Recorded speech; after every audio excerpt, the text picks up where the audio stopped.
Good evening, everybody. Thank you for joining us. Thank you for sticking with us as we're just a couple minutes tardy here, as is the usual here at Biscuits and SEC. But we are Biscuits and SEC Live. It is Wednesday night, August 13th. We are getting really close here to the start of college football season. So I know all of you out there are excited. We are getting super excited here. Because we're getting close, that means it is prediction time.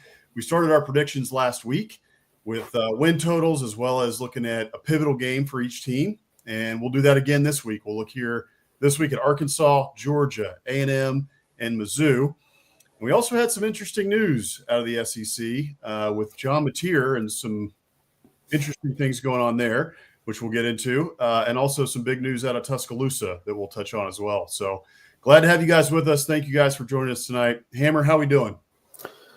Doing good. Yeah, as you said, getting close to the season. I'm excited. We've got more predictions today. And, what are we? I failed to put it in the newsletter this morning, but we are, 13, 14, 15 days from kickoff, something like that. Week 0, that is, with the Farmageddon somehow taking place in Ireland, well known for their, Midwestern farm country. But anyway, excited for the start of the season, and excited for the show tonight to get into more predictions so that ultimately we can be made fun of or proven right. I guess we'll see, but we're throwing it out there.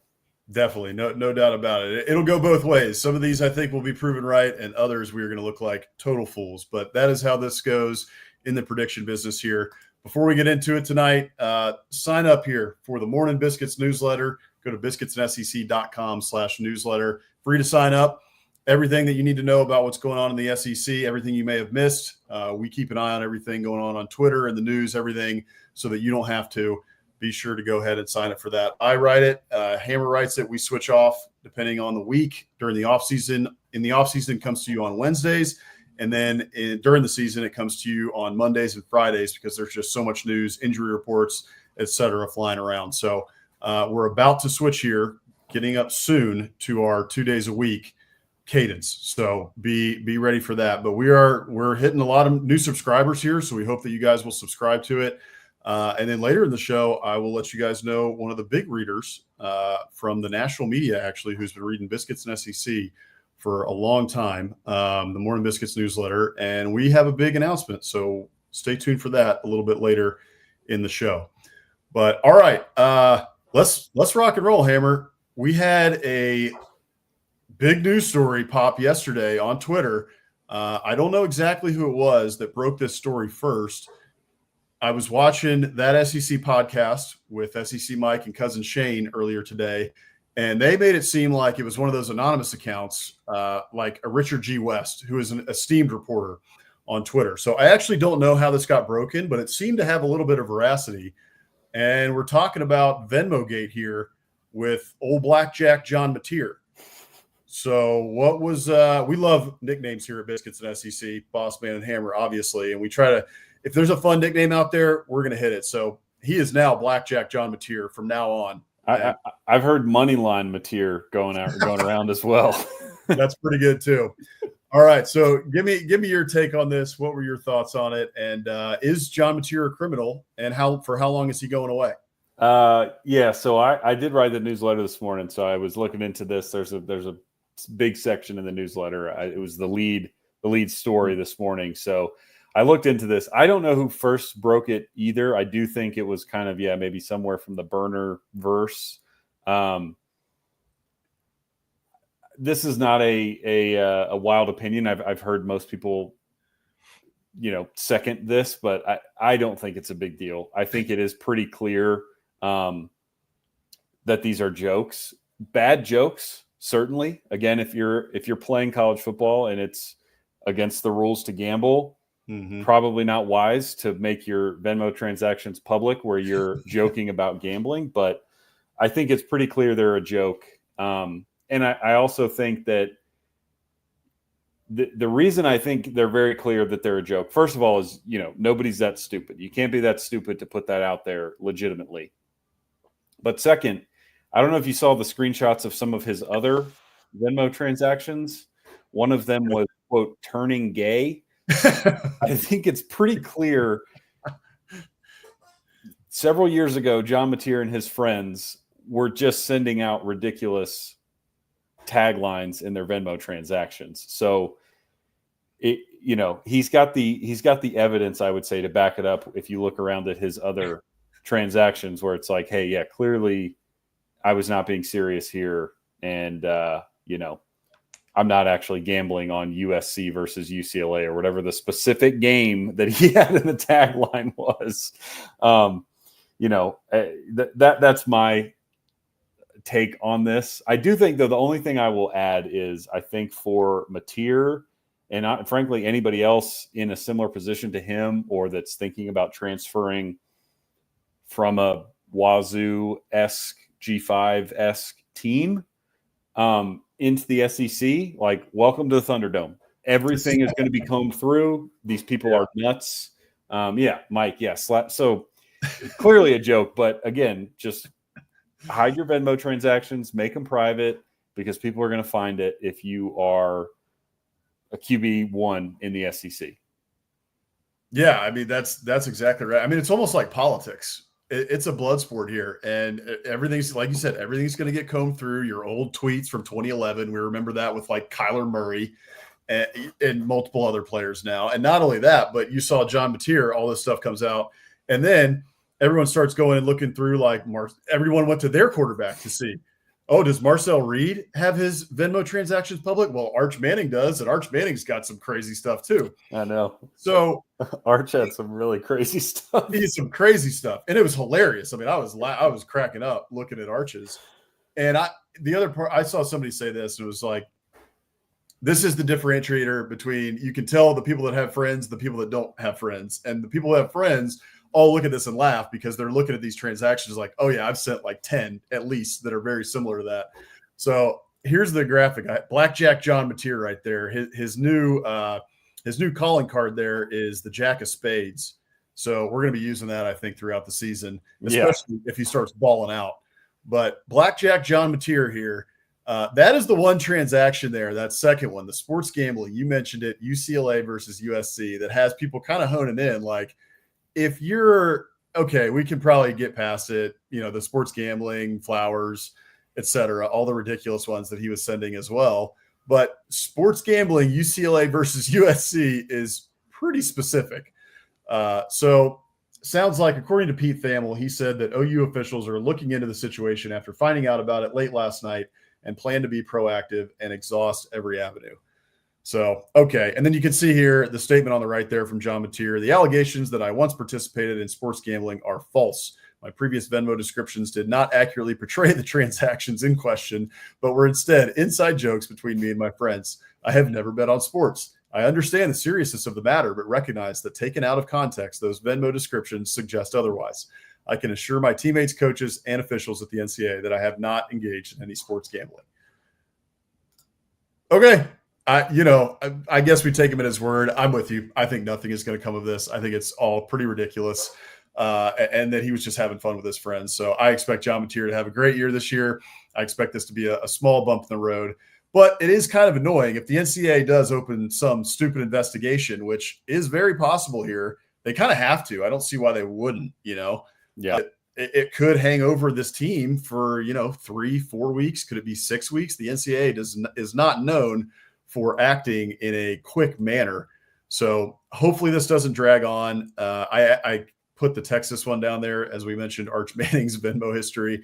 None of his included gambling. It was all just ridiculous stuff with his friends. So I think this is all to do about nothing, a big nothing burger. And but Venmogate will go down in SEC lore.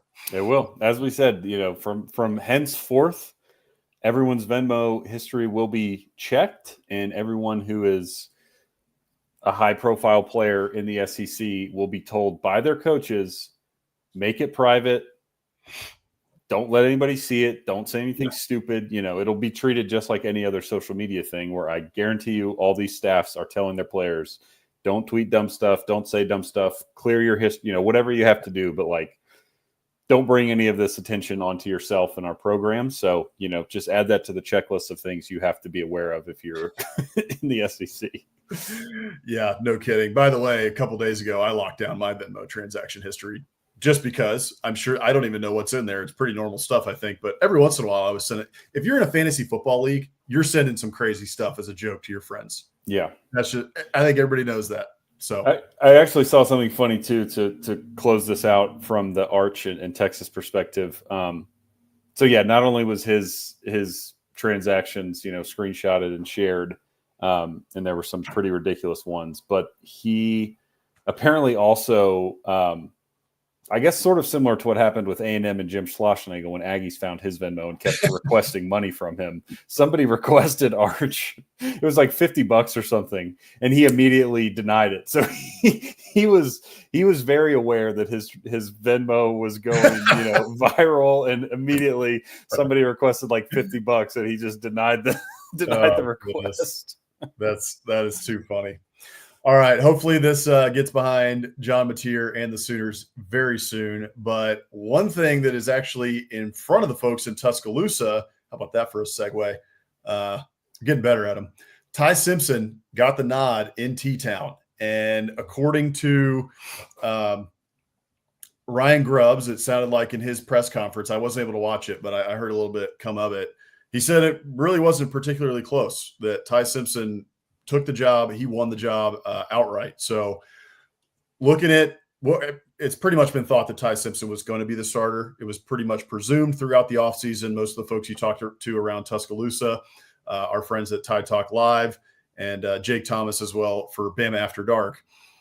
I've heard from them. I've heard from others that Ty Simpson was expected to be the guy, and that people were hearing good things out of spring.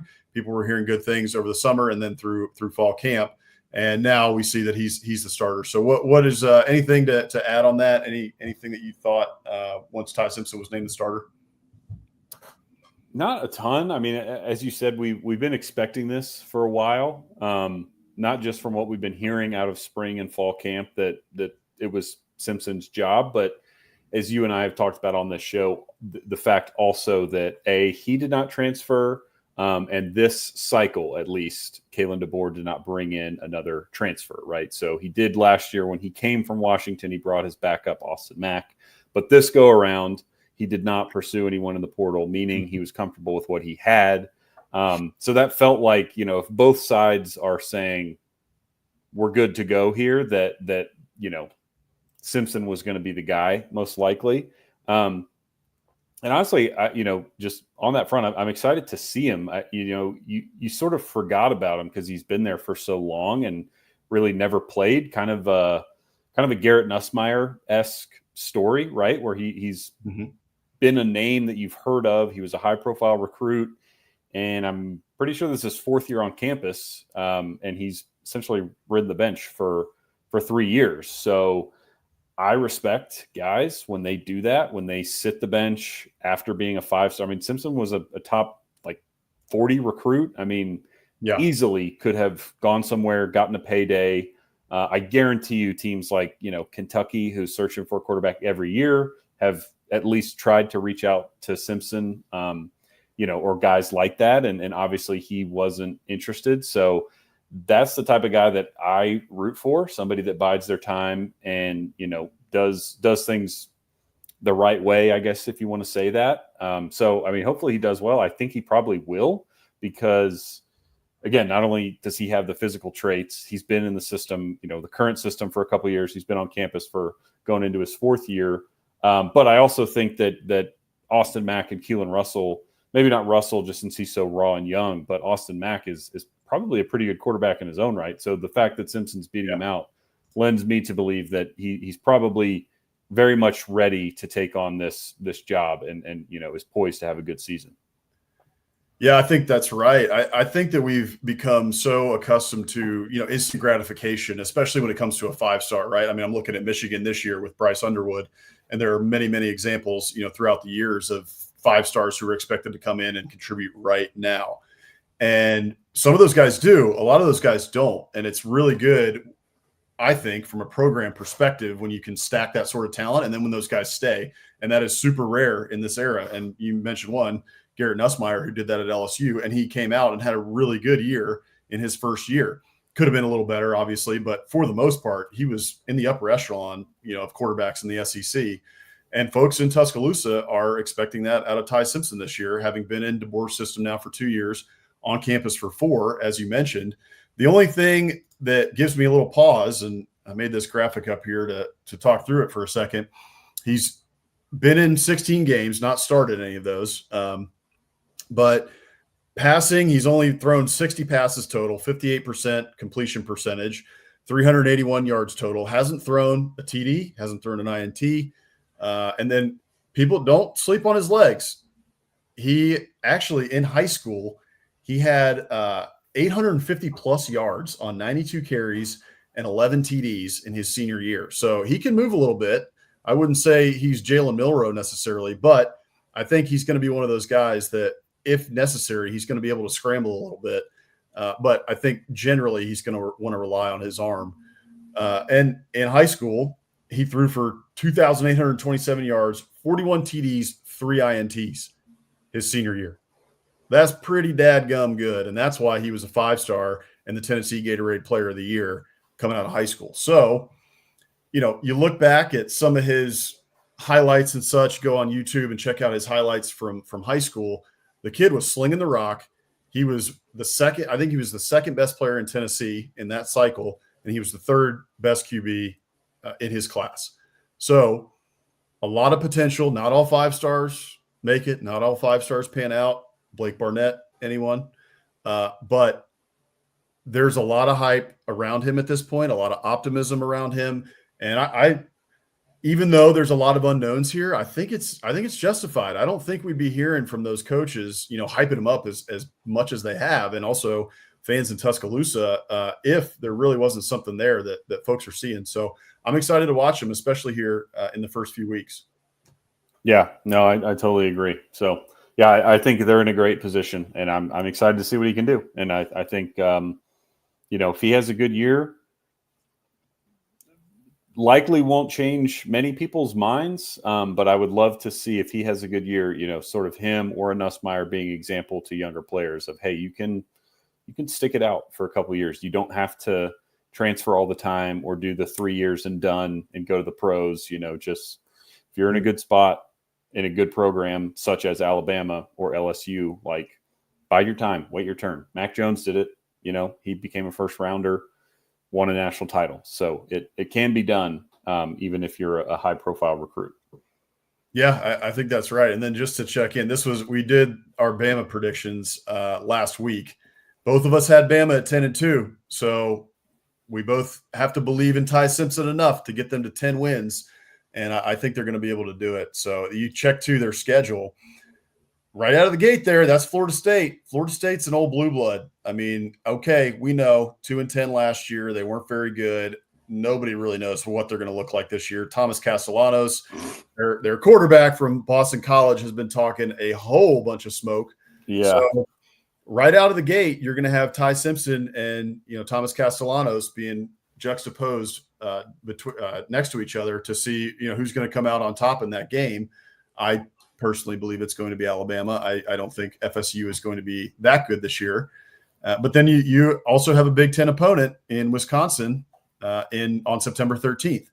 So he should have a couple decent tests, at least against Power 4 opponents in the first 3 weeks, which will be nice to see before you get Georgia there on September 27th when you have to go to Athens. But again, very nice too. You get a bye there on September 27th, or excuse me, September 20th, right before you got to go into Athens. So it's going to be interesting to see what Ty Simpson looks like here in the first few weeks. And I'm personally am excited to see it.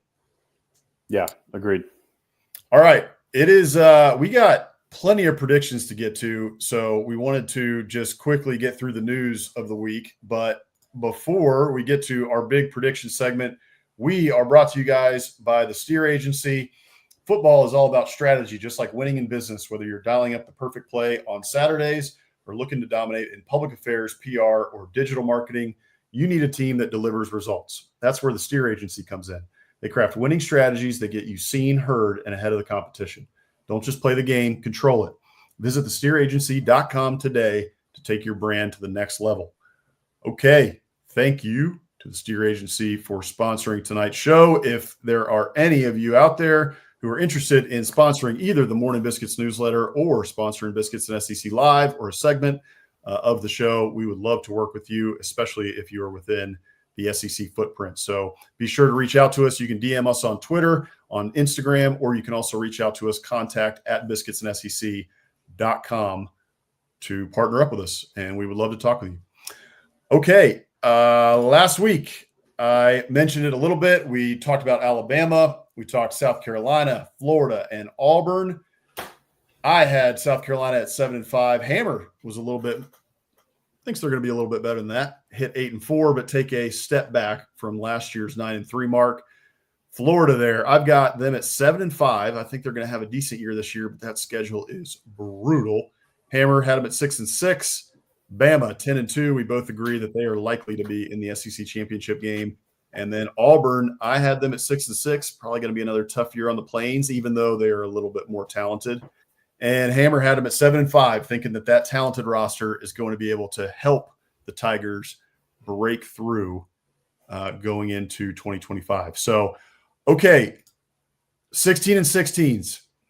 Arkansas. We are talking about the Hogs tonight. I just wanted to plug that real quick. I got the Arkansas 16-16 out on biscuitsandsec.com. You guys can go check that out right now. It is a deep dive, 30,000-foot view.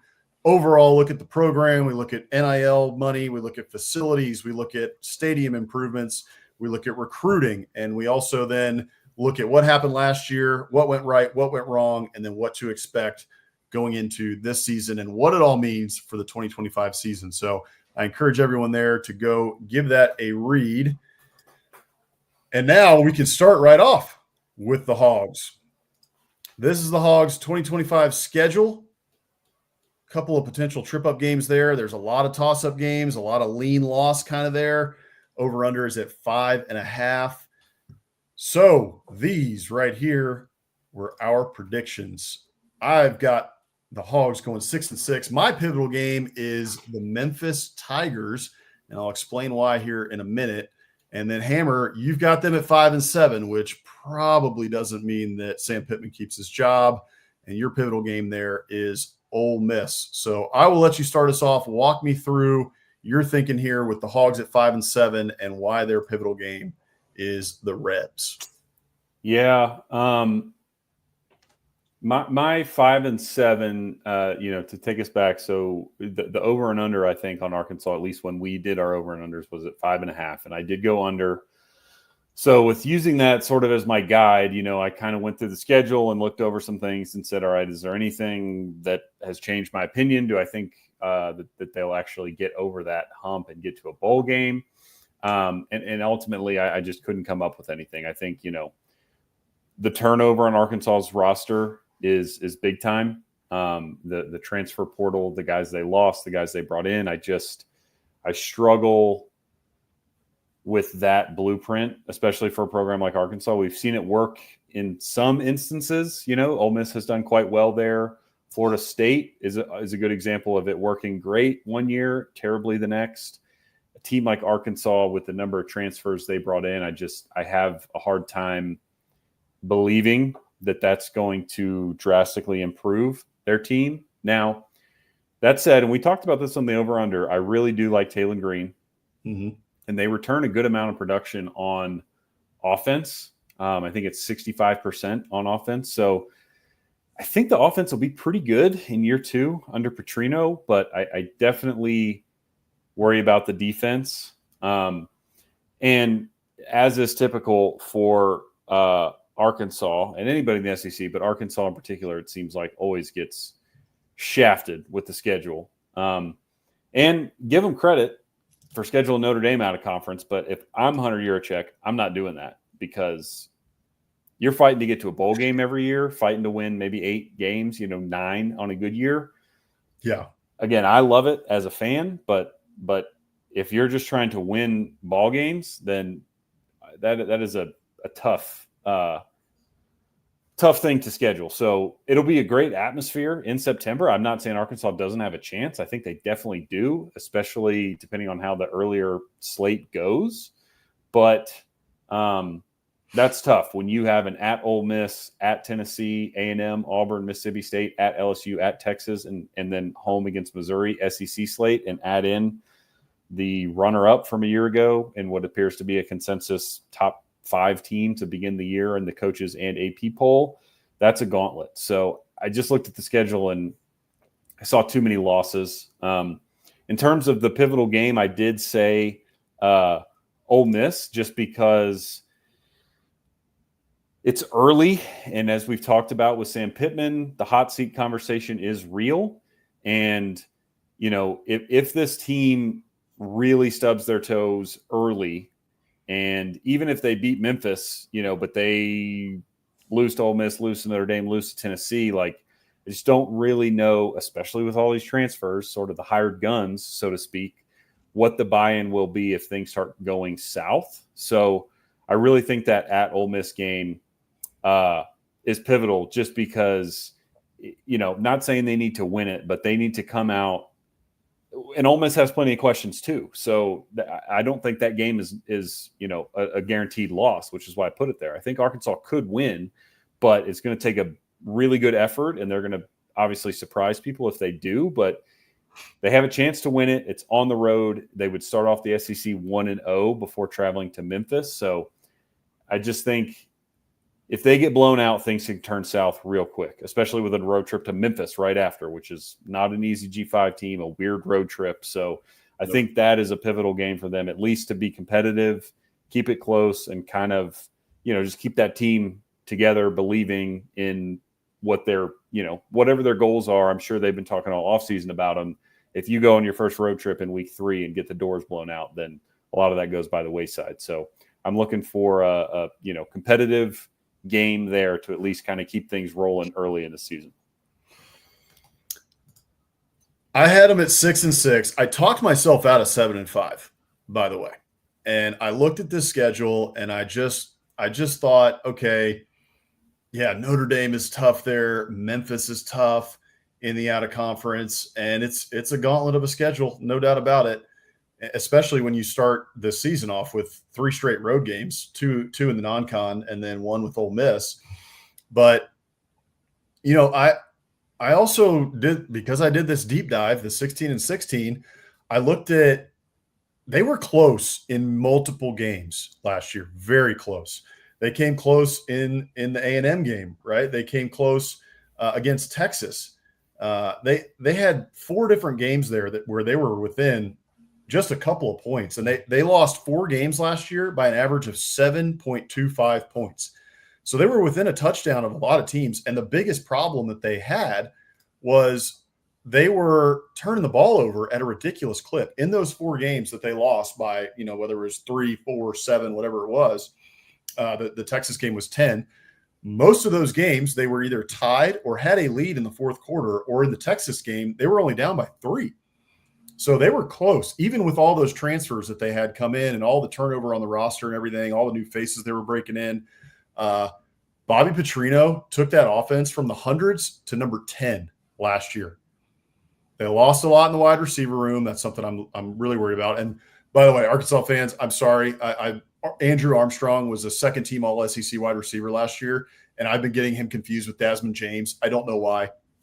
But Desmond James is the one who went off in the bowl game, and he's the one who's now at Cal. Andrew Armstrong is now in the NFL, as he should be. Isaac Tesla also in the NFL.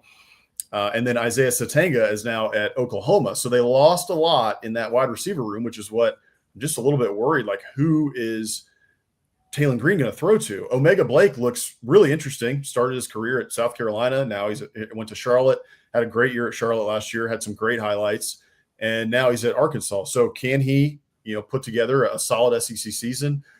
I just feel a little bit better about this Arkansas team. They need to convert on the defensive line. They lost a lot along the defensive line, but that defensive line was really good against the run last year. Pretty good against the run, I guess, is a better way to put it. Their problem was converting negative plays. They didn't have big sack numbers. They didn't have a lot of tackles for loss. They had one of the worst negative play rates in the country, even though they were good against the run. So they weren't getting a lot of pressure, which ended up putting a lot of pressure on the secondary. Secondary had a lot of passes defended, but the secondary gave up a lot of yards during last season. So they're going to have to shore that up. You also have 50 new faces on campus, 50 from the transfer portal to your recruiting class, over 50 new faces on campus. So going to be really difficult, but I like their coaching staff. I think Sam Pittman's a good coach. I think he's a good man. And I think that Bobby Petrino can flat out coach offense. I really don't care who is playing. Plug people in, whatever. Bobby Petrino is going to figure out a way to make those guys hum. So I talked myself out of 7-5. I think they go 6-6. Like you said, to pull up their schedule here one more time. Ole Miss is tough. That Memphis game right there on September 20th, going to Memphis. Don't overlook that game. That one to me is a big pivotal game because then you go into a stretch with Notre Dame, Tennessee, A&M, Auburn right after that. You can't lose that Memphis game. You could lose that Ole Miss game, and then it's kind of okay. But if you lose that Memphis game right there, you're 2-2 most likely, and then you're going into the Notre Dame game, and then you're looking at a gauntlet and you're looking uphill to get to a winning record. And don't overlook Memphis because Memphis was 11-2 last year. They're still one of the best G5 teams. In fact, Phil Steele has them as 1 or 2 in terms of a G5 team who can make the playoff. They lost a lot. They lost 35 seniors last year, so they're replacing a lot. They also lost their 4-year starting quarterback. They got a solid kid in from Nevada to play quarterback for them. So they're replacing a lot. However, they got a dadgum good coach, Ryan Silverfield, Hampton-Sydney graduate, by the way, 2003. Wow. He's the Memphis coach there, and he's done a very good job. So don't overlook that game. You cannot lose that game if you're the Hogs. Yeah. No, I agree. I think the A&M game is pivotal too because if they take care of business against Arkansas and we assume they lose the games that they're going to be underdogs in, which would be Ole Miss, Tennessee, Notre Dame, they're looking at they're 3-3, and then they have 3 consecutive home games beginning with A&M, and they're all winnable. A&M, Auburn, Mississippi State, very winnable. So even if they are 3-3 coming out of that stretch, if they can get some momentum with A&M, and then carry that into Auburn and Mississippi State, we'll get to that at some point, but that is a very winnable game. Arkansas should win that game. So there's a lot of pivotal games here.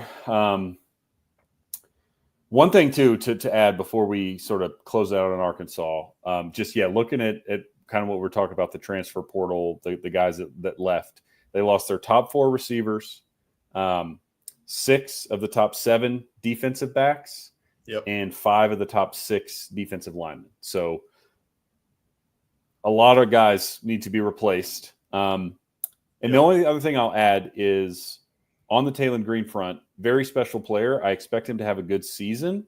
He's got to stay healthy. He got banged up a little bit last year. It's not really his fault, but he likes to run. He scrambles a lot. He extends plays, which is a great attribute to have as a quarterback. It just means you take more hits. And, he took some hits last year and was either out or not 100% in some games. So him staying healthy, I think, is pivotal, as any starting quarterback in the SEC is. Definitely. They've got a couple kids behind him that are interesting, but they're young. So you definitely don't want to have one of those kids come in. KJ, what's his name? Not KJ Jefferson, KJ Jackson. And then Trevor Jackson. Trevor Jackson was a transfer from Florida State.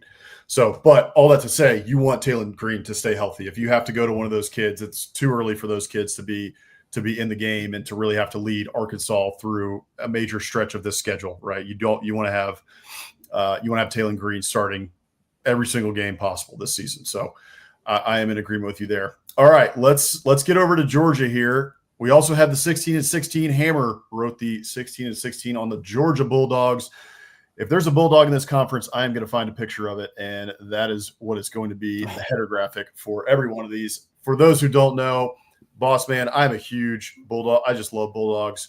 So any team that has a Bulldog mascot, I have a big affinity for, at least for their mascot. So the Georgia Bulldogs, 16-16, up now on BiscuitsSEC.com. Go check out that 30,000-foot deep dive that Hammer did. All right, so this is the Georgia Bulldogs schedule for the 2025 season. Start out the year with Marshall, then you got Austin Peay there on September 6th. You get Tennessee. That is the real start of the season there on September 13th. You got to head to Knoxville to play the Vols. Then you get Alabama, Tennessee, Alabama back-to-back weeks. That's a little difficult, but the schedule overall sets up pretty nicely for Georgia. You get Alabama at home, which is nice. You also get Texas at home, which is great. You always get that neutral game against Florida, which is nice, that you don't have to go to the swamp every other year. And then also this year, a neutral site game against Georgia Tech, which is in Atlanta, but it's going to be at the Mercedes-Benz Dome. They put some, I don't know, corporate moniker on it to make a whole bunch more money. Yeah. But all that to say, this schedule, you also get Ole Miss at home this year, which is nice. So this schedule, for the most part, sets up in a nice way for Georgia this year. So drum roll, here is our predictions for Georgia for the 2025 season. I've got Georgia going 10-2. My pivotal game for the Dogs is Auburn. Hammer, you got them going 10-2. Your pivotal game is Tennessee. So I'll start us off here. I'll go back to the schedule here for a second.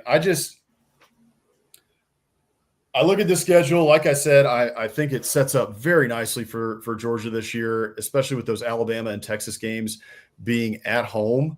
And I think Bulldogs. Don't forget Marshall. Yeah, dude, I am overlooking Marshall there. That's my bad, Mike. Good point. But I'm pretty sure Marshall's replacing their entire team, basically, because I think they all went to Southern Miss, if I remember correctly. Correct. But so I'm just higher on Gunnar Stockton than I think anybody else is. I don't know why he's getting this kind of meh, he's okay kind of thing. He was a very highly touted recruit coming out of high school. I thought he played very well in a tough situation in the SEC title game against Texas. They end up winning that game. They win the SEC title, and he was a big part of that. I think he wasn't all of that. Obviously, I think that the team kind of picked him up in that game to some degree. But then you go look at the Notre Dame game, and I've been harping on this. You go back and watch that playoff game against Notre Dame. He had a really good game. There was a lot of drops from his wide receivers in that game. This wide receiver room is now very much upgraded, in my opinion. I think most would agree with me on that. Noah Thomas coming from Texas A&M, Zachariah Branch coming over from USC. You got Oscar Delp coming back. I think this team is reloaded. I think they're restocked. I think this defense as well. People are also kind of like, this may not be the Georgia defense of old. Maybe not, but I look up and down that roster and I'm like, all these guys are 4 and 5 stars still. What is everybody worried about? I think they could be better than last year's defense.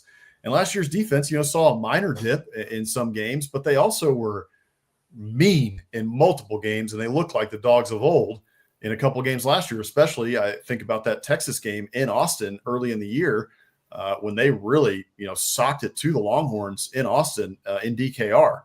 So I just look at this roster. I look at where it's at. I like the Bulldogs this year. I think that kind of crazy to say that people are sleeping on them, but I think they're a victim in a sense of their own success, which happens to a lot of teams. You think that Georgia is just going to be steamrolling guys, steamrolling teams. Everyone expects them to beat everybody by 20. And if they're not doing that, then, what's going on at Georgia, man? I don't know that they're going to be able to do that this year. I don't expect that from them this year. I think that NIL and the transfer portal has evened things out a little bit, and Georgia is one of the teams that is feeling the effects of that. But I still look at this roster, and I think that this is Georgia, man. They are really good, and I expect them to be at 10-2. I do think that it's tough to go through a season now and be undefeated, especially with all the transfers in and out and new faces and everything else, right? Also, this is a young team. Kirby Smart talked about it the other day. I believe 64%, or maybe it was 54%, something like that. People can check me on it. Is either freshmen or sophomores. So young team, going to have to break them in. Those first couple of weeks with Marshall and Austin Peay should be nice to help those kids out to get them some reps. But again, I look at the schedule here, sets up really nicely for them. And I just also, to close this out, Auburn there on October 11th is my pivotal game. Auburn is a little bit scary. That's in Jordan-Hare, probably going to be at night.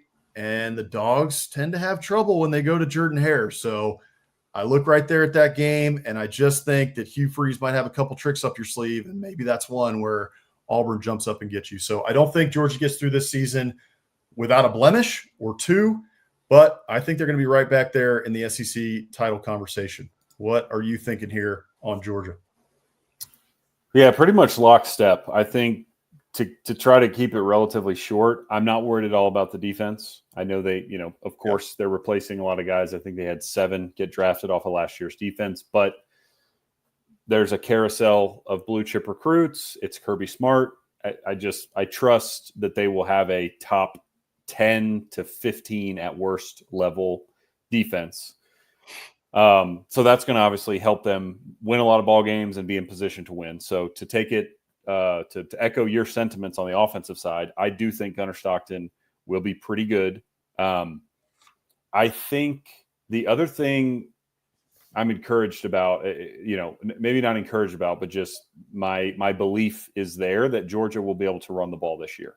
They really struggled last year to run the ball. They were ranked 102nd in the country. And I just don't see that happening to Georgia 2 years in a row. They do have to replace 3 offensive linemen all in the interior. So both their tackles return. They've got, 3 newcomers that will be starting in the interior. So not an easy task, but obviously we're talking about blue chip kids here. So again, the talent is there. They just have to mesh. I don't see a scenario where Kirby Smart allows that to happen 2 years in a row. I can only imagine how much this has been drilled into their heads all offseason that we were soft last year and that will not happen again. So I expect them to be better on the ground. I also really like Nate Frazier. I know Trevor Etienne was not the issue last year. He's very talented and got everything he could on the ground. But I think Nate Frazier's a stud. I think he can be very good. And you mentioned the improvements they made to the wide receiver room. Georgia led the country in drops last year. I don't think that's going to be the case this year. I like, I like Noah Thomas. I like Zechariah Branch. I like Oscar Delp. And again, also Colby Young. Yeah. So yeah. I'm kind of with you. And you look at their schedule, as you said, it sets up much better than it did a year ago. You get all those games that were so brutal last year at home, right? With Texas at home, Ole Miss at home, Alabama at home. So yeah, I like this schedule. Of course, we have them going 10-2. So there's losable games here. You mentioned Auburn at Jordan-Hare. I think that's a very difficult game. Hugh Freeze, as much as we, give him a hard time on this show, the one thing he has proven to do across his entire career is he's a giant slayer. And whether or not his team goes, 6-6 or 5-7, like he's doing at Auburn, or, winning more games like he was at Ole Miss, 8, 9, 10 wins, like he was taking out big dogs. He was losing, which he does at Auburn still, terrible, inexcusable games, but Cal or New Mexico State, or even at Ole Miss, the Memphis game, with Chad Kelly, like he throws some stinkers up there, but he also brings the juice when there's a big dog in town. And I expect him to do that in that game. I had Tennessee as the pivotal game, mostly just because it's Gunnar Stockton's first road start. You mentioned the playing time he saw last year was in relief of Carson Beck in the SEC title game, and then starting the Notre Dame quarterfinal game, which is the neutral site. So, I don't expect them to lose at Tennessee. We'll get to Tennessee on another show, but I could just see that, if there's going to be something wrong with Gunnar Stockton, I think Tennessee's going to have a pretty good defense, and that game will probably be at night. So you could see something crazy happen there. So that's what I put as a pivotal game, just basically to get him confidence, ideally moving forward, right? Like, okay, I'm the starter, but starting against Marshall and Austin Peay at home versus going to Knoxville, very different. So if they can get out of that with obviously a win, but even just him having a good game, a solid game that he doesn't turn the ball over, he doesn't totally lose his mind in his first big environment. I think that's, pivotal for them for the rest of the year. And then, I look around and there's losable games on there, but also all of them are winnable. It's Georgia, and their biggest games are at home. So Yep. I expect a good year for Georgia, and 10-2 in the SEC. They're in the playoff. I don't know how it shakes out. SEC title, we can get into that, right before the season with final predictions. But a 10-2 Georgia's in the playoff. Yeah, I agree with you. So let's get into a team here that Georgia has never played in their home stadium since they joined the league, and that is our Texas A&M Aggies here. That's right. 2025 schedule here for the Aggies. They got UTSA and Utah State to start out the season, and then they have that big showdown with Notre Dame on September 13th when they head to South Bend. And then it's kind of a mixed bag here. This is it's a tough schedule in its own right. Those 3 back-to-back-to-back road games there, October 18th to 25th, and then November 8th. You got Arkansas, LSU, and Mizzou on the road. That is a pivotal stretch right there for the Aggies. And we all know what has been going on for the last decade plus, at least, probably the last 15 years really, is that A&M is known to start hot and then the wheels fall off when it comes to November. So I'm looking here at A&M to go 9-3, and I've got their pivotal game. Their pivotal game is the Arkansas Razorbacks. You've got them going 9-3 as well, and you've got their pivotal game being the Auburn Tigers, which I think that's an interesting one as well. So, Hammer, talk me through 9-3 for the Aggies this year, how they get there, and why you like them to gain a game from last year's 8-4 finish in the regular season. Yeah, I mean, I think there's a lot of reasons to like A&M this year. Now, truthfully, based on what I have heard and what, you and I have been through as Aggie fans, I think the main reason people aren't believing in A&M is simply because A&M typically fumbles the bag and ends up 8-4. Yep. I don't think it's anything personnel or staff wise that I've really heard. And the reason I say that is because I think Elko is a very good coach. It's his second year. They should be better than they were in his first year, especially in the condition that Jimbo Fisher left A&M in. So inherently, I think, they'll be slightly better just due to the staff. And there was no other staff turnover. So everybody's back, second year in a system with what I believe to be a very competent, good football coach in Elko. I think gives them a little bump. And then, if you look at really both sides of the ball, they return a lot of production. So on offense, they're returning 70% of their production, and on defense, it's 74% of their production, right? So you have Marcel Reed back. He's a full offseason now as the starter. All 5 offensive line starters are back, and two guys who saw significant time. So really their top 7 linemen are back. All 3 running backs are back. They have Le'Veon Moss returning from injury, who was all SEC a year ago, despite missing multiple games towards the end of the year in November. Amari Daniels is back, who's been a very solid workhorse for them for several years. And then Reuben Owens missed all of last year, former 5-star with an injury outside of the bowl game I think he played. So they should really be able to run the ball. Reed is dynamic with his legs. Wide receiver, certainly a question mark, but I think they're going to be able to run the ball very well. So as much as you're going to need wide receiver play to, peak to win 9 games, I don't think they have to have a great receiving core. I think they can run the ball well. And then defense, they basically return everyone except for the defensive line, right? They had a couple guys go pro. I think 3 guys drafted there. So work to do on the D-line, but both the top linebackers are back. The entire secondary is back. They added guys in the transfer portal in the secondary, and then they did that as well in the D-line. So, again, I'm just going to kind of trust that Elko knows what he's doing, and with all this returning production, they won 8 last year. Getting to 9 doesn't seem like that tall of a task. In terms of the pivotal game, I put on there the Auburn game. I just think you have to win that game. It's at home. It's a revenge game. I think Auburn is going to be improved over a year ago. You lost to them last year, and you're coming off a bye. So very good chance they lose at Notre Dame. I just think at home against Auburn, you can't lose that game if you're A&M. You just can't, especially if you've already lost to Notre Dame. So I put that as the pivotal game there of just, hey, get the SEC season started well, especially when you have 3 home games. I think they, would beat Mississippi State. I think they have a very good chance to beat Florida. So if you can get by Auburn to start that slate, I think there's a good chance they start 3-0.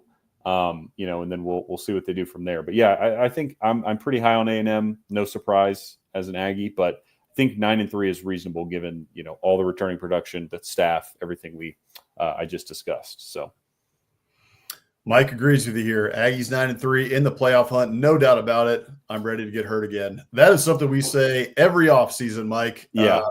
After the season ends, we are just usually crushed.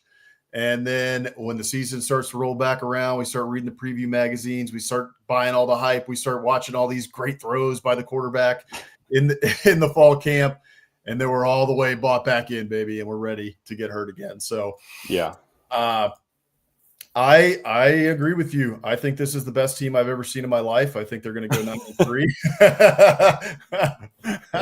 Best 9-3 team ever. That's what everyone's saying. Best 9-3 team that you've ever seen. You heard it here first. So I agree with everything you said. I think there was some really interesting tidbits in there that you mentioned. You also, E.J. Smith, don't forget Emmitt Smith's son. So that all 4 running backs returned for the Aggies. So they have a stacked running back room, maybe one of the best in the country, if not the best. I think there's no doubt that they're a top 3 running back room in the country. I expect them to be able to stay healthy this year for the most part. You talked about that offensive line, 7 returners who come back, and you've got all the returning starters. So this should be the best line that A&M has had since 2020, and that team went 9-1 and was number 5 in the country, won the Orange Bowl, was on the verge of the college football playoff. And remember that year too, they had Kellen Mond, and Kellen Mond was good. He was a 3-year starter. No one ever believed that he was transcendent or the engine of that team or any of that. So Marcel Reed really just kind of needs to be a Kellen Mond, in my opinion. Yeah. Start handing the ball off, right? Like, he doesn't have to be incredible as a thrower. He's got to be serviceable and good and make some good throws, which Kellen Mond was able to do. But he doesn't have to be a Heisman level quarterback this year for the Aggies to get to those 9 wins, in my opinion. And if you're looking at the holes on this team, I'm a little worried about the secondary. A bunch of people return. Will Lee's on one side at corner, but the other side is what worries me. And you've got 3 guys really who could vie for time there, and obviously some will rotate a little bit with Will Lee, but Will Lee doesn't come off the field very much, to tell you the truth. So you got Des Ricks over there at the other corner. You've got Jordan Pride, who was a starter at Washington. He's now at A&M as well. And then you also have Julian Humphrey, who comes over from Georgia. Started a bunch of games at Georgia during his career there, was a very highly rated recruit coming out of high school. So, but then you have Bryce Anderson. He had a great freshman year. Hey, what's going on, Merle? That's Merle, Hammer's dog there. But he's mad about something. He didn't agree with us. He thinks that we're going to be 8-4. That's ridiculous. You need to do, yeah. Yeah, he's telling us not to drink the Kool-Aid again. Yeah. So anyway, the secondary is what I'm worried about, but I think that Mike Elko leading this defense again and being the one who's going to be calling the defense is the difference maker. I'm not too worried about that defensive line, even though we lost a lot. The Aggies didn't lose a whole lot of production at the end of the day, and people are very excited about a lot of the names that are on that line: Ryland Kennedy, Cassius Howell, DJ Hicks, Albert Regis. There's a lot of talent on that line. I actually think they're going to be more productive this year, and so I think they're going to be able to get to 9-3. And I had their pivotal game here as that's Missouri's schedule. My bad, I got ahead of myself. The Aggies schedule here, the Arkansas Razorbacks is who I had as their pivotal game. I look at that early season schedule. The Aggies start hot. As we talked about, they typically start hot. I think A&M probably gets out of that first 6-game stretch of the season, 7-game stretch at 6-1. I think they can do it. And it's not going to be easy. Florida's good. Don't overlook that Florida game, but you get them at home. You get Auburn at home, which is nice. And that that game against Notre Dame there is going to be the most difficult one of that first stretch there. But then you got to go to Arkansas, and that one worries me. That's a game right there where Arkansas could jump up and get you. It's the first time that it's been in Fayetteville in a very, very, very long time. It was in Dallas forever. And then the one year that it wasn't, which was the COVID year, 2020, the Aggies were able to host that game in College Station. So Arkansas is going to be up for that game. You're going to be walking into a cauldron. Arkansas fans, hate A&M. And if you don't win that game, then you got to start worrying about that late season slide. LSU, you got to go to Mizzou. You lost to South Carolina last year. South Carolina is not going to be easy to beat. And then you end the year in Austin. So you start looking down the road. If you lose to Arkansas, and if you're an Aggie fan, you got to be getting a little bit worried. So for me, that October 18th matchup in Fayetteville against the Hogs is that's the pivotal game for me for the Aggies. Yeah, that makes sense. I think too, the one thing to note on that Arkansas game, outside of all the factors that you mentioned, especially just it hasn't been in Fayetteville in a hell of a long time. Yep. Depending on what LSU does, but most people think LSU is going to be very good. You got a pretty classic college football look-ahead game where, again, we talked about Arkansas earlier in the show. Pretty good chance Arkansas is sitting at 3-3 going into that A&M game. A&M, pretty good chance to be sitting 5-1. Arkansas does this every year, just jumps up and bites somebody, right? LSU might be top 10 team at that point, and A&M's feeling great, riding high, playing good football, and they see that LSU game on the schedule in Baton Rouge. 99% it's at night because that's the only time they play. And, we got this little game against Arkansas. That might not be a night game if Arkansas's, whatever. But it'll be a hostile environment. It's a very classic college football look-ahead game where you got 18 to 22-year-olds not focused on the task at hand, looking at Twitter, looking at the schedule going, oh, man, we're going to beat LSU. And then you forget that Arkansas is actually on your schedule that week. Yeah, that's exactly right. And Bobby Petrino, man, don't overlook that guy. He got sent out of College Station after 1 year, so that he's circling that one. Bobby Petrino revenge game. Yep. Bobby Motorbike, as I call him. That's my nickname for old Bobby. But I don't think that Mike Elko will make a comment like he did last year about overlooking Auburn, which he took a whole lot of heat for before the Texas game or before the Auburn game, talking about Texas. So, yeah. All right, let's get into a team here to finish us off. We're doing decent on time. We're going to have a little bit of extra football here. We always pretty much do that on Biscuits SEC Live, but we're doing decent on time here tonight. So let's get in here to a team that the Aggies boat raced in College Station last year. That is the Missouri Tigers. They have UCA, whatever the hell that is, to open the season, and they are the first SEC game of the year. That's on August 28th, actually, I believe. So I think that August 30th might be incorrect there. But they open the season on Thursday. You're right. It is the 28th.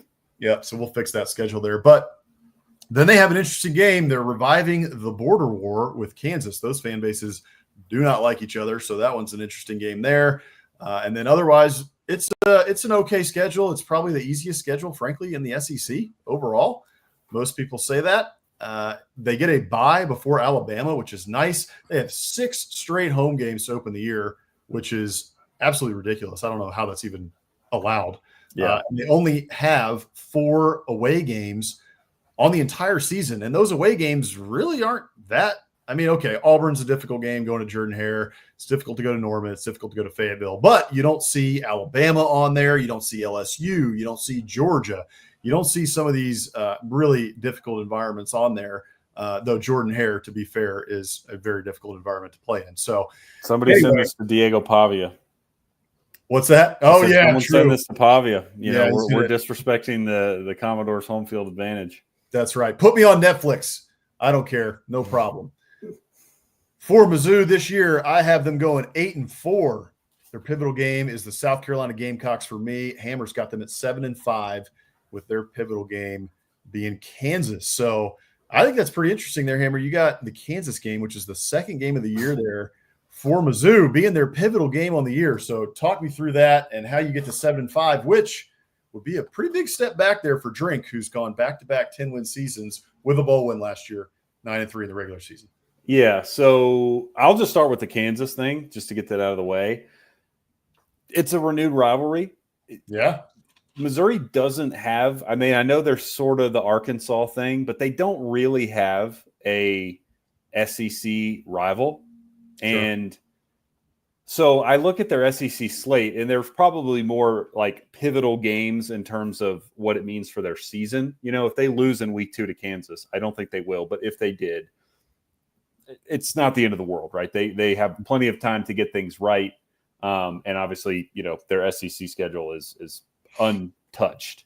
I just think it means a lot to those fans. If you're an older Missouri fan, you hate Kansas. Yeah. And you don't want to lose to them. And I think that would get their season off to a very sour note, especially with the SEC slate still to come if they were to lose to Kansas. I know Kansas under Leipold is better. This is very similar to how SEC fans view Vanderbilt. They're better under Clark Lee. And with Pavi, we saw that last year. Everyone's still chalking Vanderbilt up as a W this year. We know that. Same with Kansas. Are they better under Leipold than they were? Absolutely. Everybody, especially a team like Missouri, is chalking that up as a W. So I just think it means a lot to the fan base. And so I think it's pivotal for them, to get that win and get things started on the right foot. I think that could leave a very sour taste in Tiger fans' mouths if they lost. How I got to 7-5, I do think they're going to take a step back. Especially on offense. I think their defense is actually going to be really good. Again, they were good last year despite losing Blake Baker. Drink seems to do a fantastic job of, A, making good hires, but B, pulling guys in the portal on defense, including the what's the Georgia guy that they pulled in? Damon Wilson. Wilson Jr. Damon Wilson. So I expect him to have a good year. That was a big get in the transfer portal. So I think Mizzou's defense will be good. I worry about the offense. The returning production, they're 44%, 101st in the country. We know they lost Brady Cook, Luther Burden, Theo Weiss. I think they're going to be able to run the ball pretty well. I don't know if I trust their weapons or quarterback for that matter. I mean, you never know anymore, especially when you're bringing in transfers, but sort of the opposite end of the spectrum with what we said about Alabama earlier, about how Ty Simpson stayed the course. Kalen DeBoer didn't bring in a transfer quarterback this cycle. Seemed like, there was good vibes there. Well, Missouri has Sam Horn on campus quite a while. Drink decides to go get Bo Pribula out of the portal, and they haven't named a starter. It's presumed to be Pribula, but what I'm seeing out of camp is Sam Horn is pushing him. Yeah. So that when I just look at that, you think, okay, well, if you wanted to improve your quarterback room by getting this guy, and he's not beating out the guy you were trying to replace, then where does that leave us? So that's what I worry about. Is I think Brady Cook was really good, especially for a team like Missouri. I think he was a dog. He was a competitor. He was a leader. They believed in him, and they lost him. You lose a guy as talented as Burden. I just worry about their offense. And so I think they probably take a decent step back and go 7-5. However, Missouri fans, if 7-5 is a step back, then you guys are in a great place, because that's not been the case for a lot of your tenure in the SEC. You had some great years under Pinkel in the Big 12, but in the SEC, if 7-5 is a step back, then you're in a very good place. That's true, especially even in Drink's tenure. He had a tough time breaking through the 500 mark. He was 6-6 for a couple years there. And then he finally gets up and he hits that 11-win mark, gets a bowl win over Ohio State, and now we're rolling, right? And then last year, 9-3 regular season, get a bowl win to go 10-3. So Drink is a very good coach, and that is why, for me, I got to at least 8-4. I do think they take a little bit of a step back here, but I just think that I just trust Drink at this point. I think that he has gotten the roster to a place now, even with all these transfers coming in, even with everything that they lost, that, hey, it's just like, if I'm a Mizzou fan, trust Drink. I think he's going to be able to get this team ready and ready to go to get him up to 8 wins. So I agree with you. The defense, I think, is going to be very solid. Again, they had a couple of stinkers last year. A&M absolutely rocked them. Alabama absolutely rocked them. But for the most part, they were a pretty solid unit for most of the year. I think they'll be a solid unit again this year. They had to replace a couple folks, especially I believe they had a couple in the secondary that they had to replace. But overall, I think they're going to be go ahead. Couple of starting safeties. Yes, that's right. They lost. But the big questions are on the offense, and you hit all of it, so I don't need to harp on it too much. But you lost all those receivers. So what does that mean? A ton of your production on offense was lost. And so the one thing that you did mention that I would just note for fans to be on the lookout for, especially in the first couple weeks, especially in that Kansas game right there, when you play a Power 4 opponent from the Big 12, 3 starters were lost from last year's team. So they graduated, no longer on the team. 3 starters are gone for Missouri's offensive line. So whoever the starter ends up being and the running back room, right, it's going to be, I think it's Ahmad Hardy is expected to be running back. Yeah, ULM transfer. ULM. Sun Belt last year as a freshman. Yeah, so he should be a good running back, and they've done a very good job bringing kids in from the portal in order to really make that running back room go. Drink has done a great job at that. So is the offensive line breaking in 3 new starters good enough to get that push and good enough to get 100 yards a game type of thing from Ahmad Hardy, 100 yards plus? And then are they able to, in pass pro, protect either Bo Pribula or Sam Horn, whoever the starter ends up being? I wouldn't be surprised either if in that first game that we actually see both of those quarterbacks at some point. We're kind of getting to that point where it's like, okay, if we're not going to name a starter, we may see Drink come out in the press conference and say this one is going to go into week 2, and we're going to have the competition through week 1 to see how these kids respond in game. Yeah. So I'm just looking at that offensive line. That's my big question here, because I think they're replacing so much on offense, and I want to see if that offensive line replacing those starters is going to be able to protect those quarterbacks and then also get the push that they need in order to have a solid run game this season. I think a lot hinges on that for Missouri. But again, I just trust Drink. I think he's the man for the job. My pivotal game for them was South Carolina. Those fan bases don't like each other. Those teams don't like each other. And South Carolina there, your 4th game of the year, I think it kind of sets you up for the rest of the year. I have a feeling they're going to probably beat Kansas. So I think you're 3-0 heading into the South Carolina game. You don't want South Carolina to come into your house and beat you. You want to get out of that 6-game home stretch to start the season, probably with just 1 loss, expecting that loss to be Alabama. So if you can do that and you can get to 5-1 coming out of that stretch, you got to feel really good, because your schedule here is backloaded. Even though it's, you got a couple of home games still left and you have, 8 home games and 4 away games, then your schedule starts to heat up once you get Auburn. Vanderbilt's not a gimme. Then you got A&M, you got Oklahoma, and then Arkansas to end the year. So if you can get through that early stretch there, you can beat South Carolina, be 5-1, most likely with that loss coming to Alabama. But you also got to feel good about the Alabama game, because you got to bye and you get them at home. So who knows? So I just trust Drink. I think he's going to be able to get them to 8-4. Slight step back this year, but I think the Missouri program overall is in a very good place. Yeah, I agree. And I think, the schedule, it's doable for them to get to 8 for sure. Agreed. All right. We went overtime a little bit tonight, as we do typically, but that's because we just love talking ball here at Biscuits and SEC Live. We've got about 100 of you watching here tonight, so we appreciate all of you joining us. Quickly, before we get to our last 2 segments of the night, our Muschamp Coach of the Week and then our Biscuit of the Week, we have a big interview coming up that we are very, very excited about. Jay Busby, the national writer for Yahoo Sports. He writes on college football, senior writer for Yahoo Sports, writes on college football, writes on a couple other sports as well. In fact, when we do the interview, he's going to be covering the Tour Championship. But we're going to pre-record that interview coming up next week. I think we're going to record it on Monday. And then likely we're going to play it during our live next Wednesday. So the first half of the show will likely be our interview with Jay Busby. He wrote a book called Iron in the Blood. We encourage all of you to check it out. He gave us an advanced copy. I think we're probably going to do a contest here as well, because we're coming up on our 50th show of Biscuits and SEC Live. So likely to have a contest for you guys to win a copy of that book. And we're figuring out the details on that right now. So stay tuned for that. If we don't do it, depends on the news next week. If we're going to do that during the live show on Wednesday, or if we just release it at a different time with some clips, et cetera.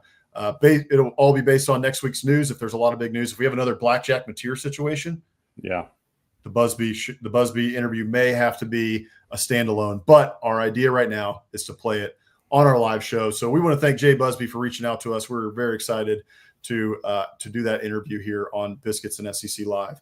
So with that, let's get into here our Biscuit of the Week, and then we'll do our Must-Champ Coach of the Week to end the show. Hammer, help me out. Biscuit of the Week. This was yours this week, so I'll let you take it away. Yeah, so I went out on Sunday morning, I think it was. Sunday morning, to a local spot, just a mile or two away from my house. LaPorte, Colorado is a little town just outside of Fort Collins, and got some sweet potato hash, and of course, just ordered a biscuit on the side. It was pretty good. I think this place is better known for their actual pies. They were selling legitimate pies, entire pies by the slice there. The biscuit was good, but without it being like a biscuit-centric meal, it wasn't a sandwich, wasn't biscuits and gravy, there wasn't anything else going on. It was literally just a biscuit, as you can see, with jelly and butter. So for what it was, tasty, solid biscuit, but not a whole lot, really to it. But I would recommend it if you're ever up here. It's a good spot, good coffee, and solid biscuits from Mio My Coffee and Pie. Okay, man, that sweet potato hash there, that does look good. You're starting to be like Rick, our friend Rick here, man. He's super healthy. We have featured Rick's biscuits on here a couple times. He's got some vegan biscuits going on. This isn't to that level there, Hammer, but you're getting there. But we respect you for eating healthy. That's a good thing. That biscuit looks decent. There's probably better biscuits in the South, but 2 ho-hum reviews here in the last 2 weeks. Definitely. We need to get back on the high horse here and get back to some really good biscuits. So we do. We would love to feature y'all's biscuits here. DM us your biscuits to be featured on the show. You can DM us at Biscuits and SEC across all platforms. That's Instagram, X, or Facebook. And you can also send them to us, contact@biscuitsandsec.com. Our friend Mike Huseman sent us one in a couple of weeks ago, and I need to get a few more details on that, and we need to feature that one here soon. All right. Finally, I've got a 1A and 1B here for our Must-Champ Coach of the Week, so we will do this quickly. Kenny Dillingham has won this award, I believe, 2 or 3 times, and I almost gave it to him again this week because that guy is just a quote machine. He has been killing me. They had the Arizona State fall camp, and they typically do it, I guess, off-site, so it almost looks like it was at a boys camp, like a summer camp for kids. But they had s'mores, they had bonfire time, all this, and Kenny Dillingham had a quote to the media saying that he had stolen a s'more because no one had given him one. And as the head coach, he doesn't have enough time to do all those things and have all the fun. So before one of the practices, he stole a s'more. So I almost gave it to him, but I decided to go a different direction here. This is our Must-Champ Coach of the Week, and then I will show you the runner-up. Well, what we do here at Arkansas, our policy is when we're in padded practices, we wear knee braces. Games are optional. So if they want to wear them in games or they don't want to wear them in games, it's up to them. But when we're in padded practices, we wear them. When we're in non-padded, we don't.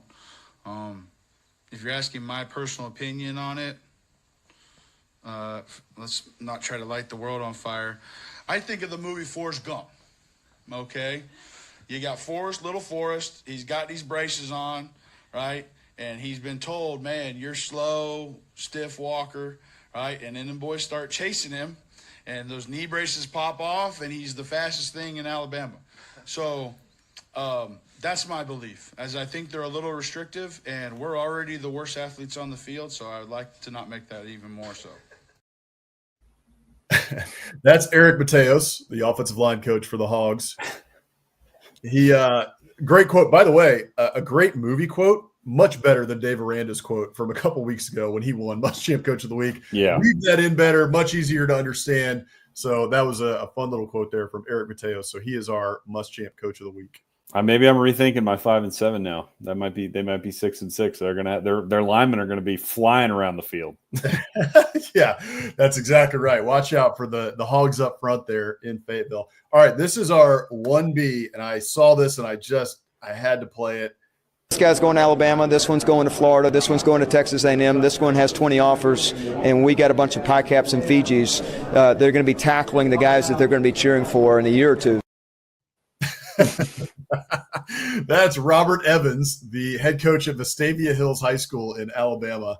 And what a great quote. I was actually one of those playing football in my day.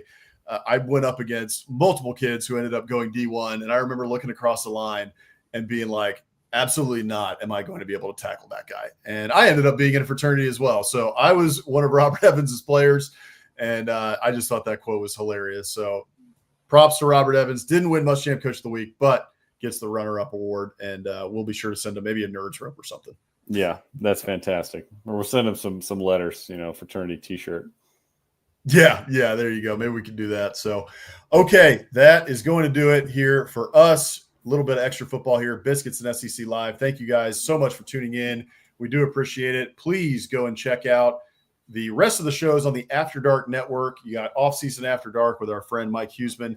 That comes out typically Tuesdays in the morning, so you can listen to it on your drive to work. I was on the most recent episode with Mike previewing the Texas A&M Aggies, so be sure to go check that one out. We actually went for almost 2 hours, so that was a really fun show, and previewing everything Texas A&M and also talking a little bit about the rest of the SEC in terms of the quarterbacks and the coaches. You got us every Wednesday here, 7 o'clock Eastern, 6 o'clock Central. SEC After Dark, be sure to join us tomorrow night, Thursdays at 9 Eastern, 8 o'clock Central. And then Jake Thomas, I was on there last night watching his show. He does a great job there at Bama After Dark on Tuesdays, 6:30 Eastern. And then also go check out the Regular Guys pod. That is Corey Burton and Ismail. I think I'm saying his name wrong. Israel, I think. Israel Troop, former Georgia player. They talk all things football. Israel is now a high school football coach there in Georgia. And so they talk all things football and then go a little bit off the rails, talking a little bit about movies, pop culture, anything that they decide that they want to talk about that week. So please go check out those shows. As always, please sign up for the Morning Biscuits newsletter. You can sign up for that, biscuitsandsec.com/newsletter. It is free to sign up, written by myself and Hammer every single week. Wednesdays, it comes out to you in the off season. So Hammer wrote it this morning, had a lot of great tidbits in there about what is going on around the SEC. And we are about to get to our in-season cadence, which means Mondays and Fridays, the Morning Biscuits newsletter will be coming to you just because there is so much news flying around when it is football season. So we are looking forward next week to that Jay Busby interview.